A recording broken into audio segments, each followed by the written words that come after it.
Hello everybody. Today we're going to be looking at how to book a room in Outlook.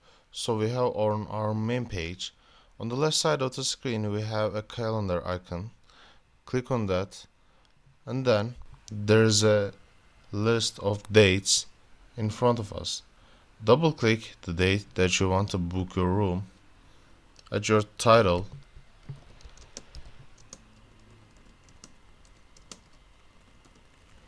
and then you're going to invite some attendees.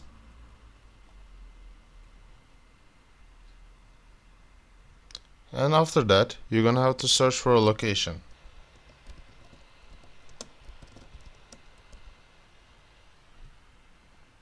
After adding your description, it's optional, you're going to send it. And there you go. Hope that I could help you. Thanks for watching. Take care.